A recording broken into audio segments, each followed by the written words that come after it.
To celebrate the centenary of the end of the First World War, Emmerdale's joining the nation to host a truly remarkable event. I've got to make 5 of these. Are you going to have time? Because you know I that we are... don't know if I'm going to have time. Less talking, more cooking. Oh, my God. See ya! Cast members old and new are pulling together to honour the extraordinary local men and women, living just a stone's throw from where the set now stands, who stepped up when the country needed them. Is it wrong to say that the little boy in me is very, very excited right now? Actor Mark Charnock's on the trail of an extraordinary young Yorkshireman and Eschalt resident.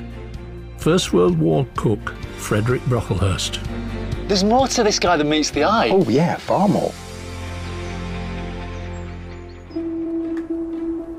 Mark's already followed Fred from his home in Yorkshire to the trenches of the front line. So we know that, as well as being the cook, he's got a little bit of irreverence to him as well. You know, he snuck that camera into the trenches.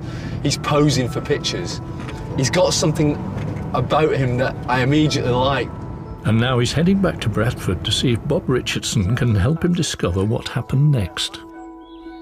Is there anything else you can tell me about him, Bob? There is. Perhaps the most interesting event was in December 1916, when they'd had a pretty tough time in the trenches, and he was sent to a local village before all the troops went out to arrange lodgings and food for the soldiers. Yeah. But he couldn't find any coal or wood to light a fire. He did see a dump of coal in the village, and he decided that he'd go and steal from the coal dump. And unfortunately, it was being watched by some detectives, because soldiers had previously been stealing coal there, and so he was immediately arrested. Oh! Quite a serious offence. But even with the fact that he was trying to help feed his men and get it all ready That's for... right, yes. Oh, my He was arrested, yes. God. And you can see from this fragment here, dated January 1917, it was court-martialed. Court-martialed? And the finding was guilty. It says it there, I can see it. He was guilty.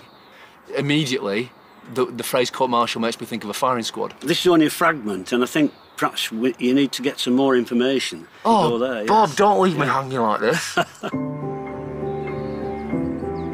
The idea that you'd go through a war, that you'd put yourself in all that danger, and then that you might get done by a firing squad for nicking a few lumps of coal to keep your fellow soldiers warm seems extraordinarily unjust. So I'm worried for him. I so want him to have had a life after the war, some kind of life. But before Mark can find out what happened to his Yorkshire chef, he's planning to make something in Fred's honour at Emmerdale's big event. And that means, for once, he's not just going to be acting like a cook. I've been in the show for 22 years, and my cooking skills, right, having played a chef that long, you'd think they'd be extensive, but they're really quite limited.